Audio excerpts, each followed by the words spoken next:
Jangan lupa like, komen, dan subscribe channel YouTube TVRI Bengkulu dan nyalakan lonceng notifikasinya.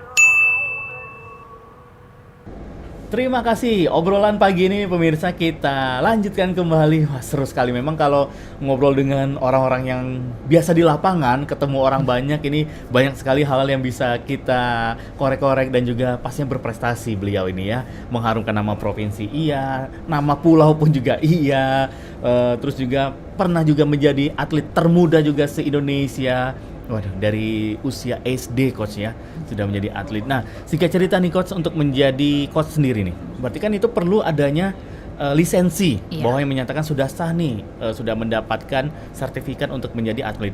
Nah, awal mulanya untuk dapat lisensi itu semenjak kapan nih coach? Dulu saya 2011 ikut lisensi C. Nah, cuma kalau dari untuk prestasi itu ada level-levelnya. Oh, ada level, beda-beda lagi ya.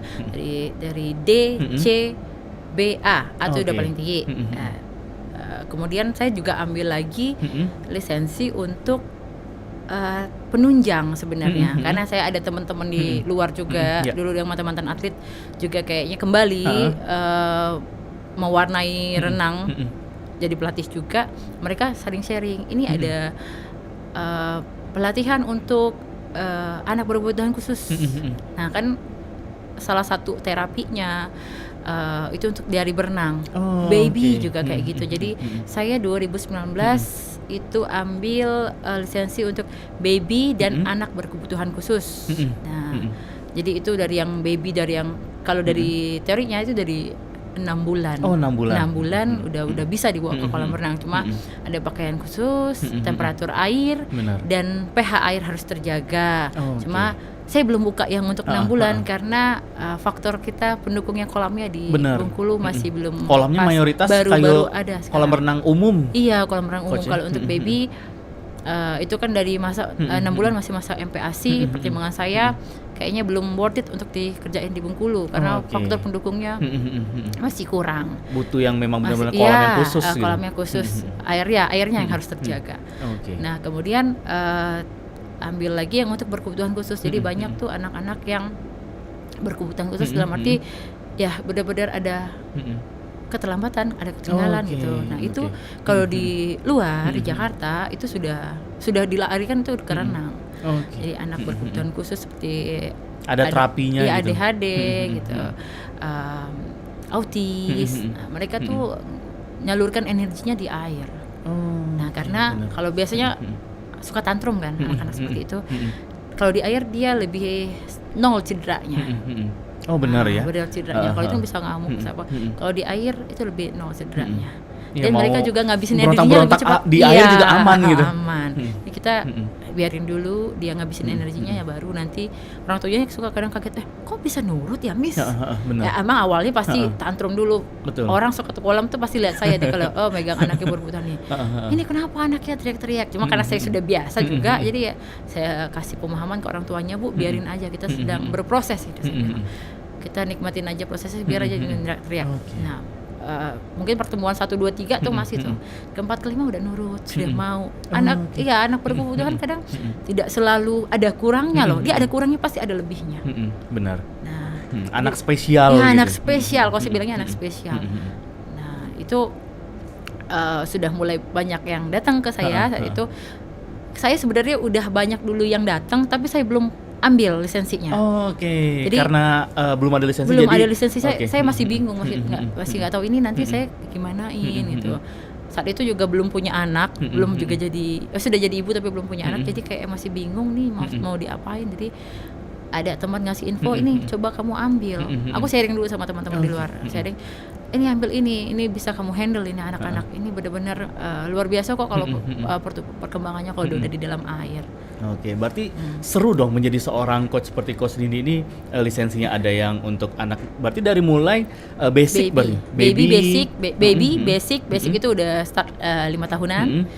Terus sampai ke lansia. Lansia yang untuk lansia biasanya ke hidroterapi. Jadi kalau udah cari saya biasanya kalau ada keluhan, Mas. Oke, nah saya Keluhannya. kira tadi coach untuk lansia, saya kira memang ada kompetisi kejurnas. Ada Master Swim namanya. Oh, Master Swim. Master Swim. Itu Oke. saya sekarang lagi ngumpulin, jadi murid-murid saya yang sudah datang itu karena Oke. kebutuhan. Oke. Tapi saya pelan-pelan ajak. Heeh. Ini loh tante, ini loh Pak, ini ada eventnya. Oke, tapi sorry coach, para siswa-siswa yang umur lansia ini background mereka pun juga bukan atlet. Bukan Oke. atlet. Yang dari atlet ada, tapi di luar. Kalau di Bengkulu belum ada. Jadi murid saya yang saya latih untuk kelas masternya itu rata-rata memang ada yang pengen berenang bisa ada. Cuma rata-rata yang udah datang sakit dulu. Datang sakit rasa enak berenang, udah jadi setiap hari jadi kebutuhan, tapi saya bujuk. Ayo kita latihan, nanti ada event loh tante, om gitu. Ya rata-rata sudah om dan tante saya udah 50-an ke atas Bener. kan. Jadi kita ikut nih ada eventnya ini. Nah, mereka tuh masih belum pede sebenarnya. Oke. Memang saya kalau ngerekrut master itu masih baru setahun terakhir ini saya rekrut dari yang hydrotherapy saya tadi. Oke. Ada eventnya, kalau event nasional ada 2. Biasanya di Nika sama di Jakarta Open. Indonesia Open. Oke, untuk Master Master Swim. ada Master Swim. Berarti start dari usia. Start dari 25 ke atas sampai 80 pun masih ada.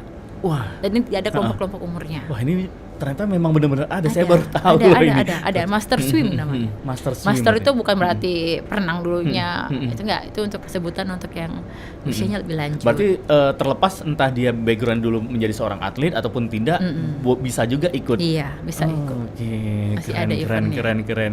Nah, untuk masing-masing kategori nih atau kriteria berarti kan memang ada kesulitannya masing-masing. Iya. Nah, kalau untuk dari anak-anak sendiri, apalagi baby nih, Iya. nah apa nih yang Coach Dindi rasain? Wah, ada kesulitannya nih dalam Kalau- melatih baby. Kalau kesulitan besar sih enggak ya, cuma terkadang saya itu ngasih pemahaman ke orang tuanya. lebih ke orang tua. Iya, lebih ke orang tuanya. Karena kalau baby itu terus terang masih bonding sama ibunya. Nah, jadi kadang dia pikir kalau berenang, baby anak itu dilepas sama saya, pasti nggak bakal mau. Orang tuanya harus ikut kalau masih 6 bulan. Oke. Pasti nangis-nangis. Ini pasti dia berasa asing dong sama Benar, saya. benar. Ini siapa gitu. Tahu-tahu dibawa ke dalam Iya, kolam. pasti teriak nangis. Nah, itu orang tua kan, "Oh, Miss harus turun ya, coach harus turun ya kita." Orang tuanya, "Iya, Bu, harus." "Iya, Pak, harus." Saya bilang. Karena mereka tuh kenalnya orang tuanya dulu, nggak langsung saya. Benar, benar. Nah, nanti di pertemuan berikutnya itu pasti udah tuh yang saya ambil anaknya udah Oke. mulai happy. Udah gitu. kenal ya sama Iya, wajah tapi coach tetap gitu. orang tuanya harus ada mendampingi. Oke, itu berarti lebih ke orang tua gitu. Iya, orang tuanya. Kalau di baby ya. Kalau di lansia kayaknya enggak. Kalau lansia itu udah pada semangat. Pada lebih semangat justru. Nah ini kalau di Bungkul sendiri kan ini masih awam coach ya tentang hidroterapi. Ya, hidroterapi. Nah sebenarnya di hidroterapi yang coach Dindi ini ajarkan atau latih para orang tua ini, om dan tante ini apa yang dilatih sebenarnya coach? Yang dilatih kalau sama saya jujur nggak full hidroterapi. Jadi hidroterapi itu gerakan-gerakan yang tidak bisa dikerjakan di darat. Jadi kita bisa stimulus di air. Nah, kalau misalnya sama saya tanya dulu bisa berenang nggak sebelumnya? Bisa. Kalau bisa berenang, saya betulin stroke berenangnya, gaya berenangnya saya betulin, dan saya tetap kasih gerakan hidroterapinya. Cuma kalau belum bisa berenang, saya bilang saya 50% saya ajarkan hidroterapi, nanti 50% saya ajarkan untuk berenang. Biar apa? Biar dia confidence dalam air, biar dia pede dulu.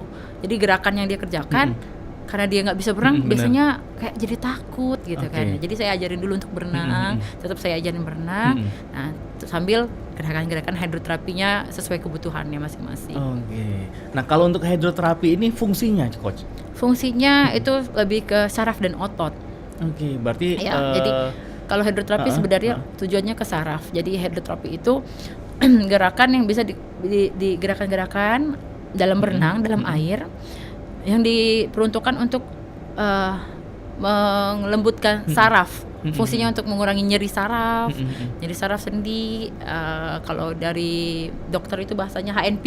Kalau bahasa kita tuh apa ya? Saraf kejepit. Oh, saraf kejepit. Ya. Oke. Saraf kejepit itu. Jadi saraf kejepit, osteoartritis. Biasanya kita dengar kalau orang tua lututnya sakit katanya. Oke. Tempurung lututnya katanya harus diganti bantalan tempurung. Nah, itu osteoartritis. Itu rata-rata kalau sembuhnya itu berenang. Oke, berarti bisa juga untuk anak-anak muda usia-usia 30-40 kan kalau untuk saraf kejepit kan bisa Iya sih, sekarang- korbannya kan banyak bener, nih bener, dari bener, berbagai bener macam sekali. usia. Mungkin Iya. ada yang hobi main bola atau salah Benar, gerakan, benar, saraf iya, kejepit. iya, bisa. Oke, berarti bisa juga Iya. melalui hidroterapi ini, Iya. Coach. Nah, kalau untuk prosesnya sendiri, Coach, ini yang menarik adalah di hidroterapi karena masih termasuk kategori baru juga di Iya. Bengkulu. Di Bengkulu ini yang baru ambil lisensi baru saya dan Karina, ada satu klub juga. Mm-mm. Itu pas saat kami ngambil lisensi, rata-rata yang ambil dokter rehab medik. Oke. Dokter rehab medik, terapis rumah sakit, terapis rumah sakit yang sudah punya kolam sendiri. Nah, yang coach swimming ada tapi tidak banyak. Oke, kita lanjutkan kembali Coach obrolannya. Setelah yang akan lewat berikut ini, pemirsa Opini jangan kemana-mana, tetap setia di obrolan pagi ini.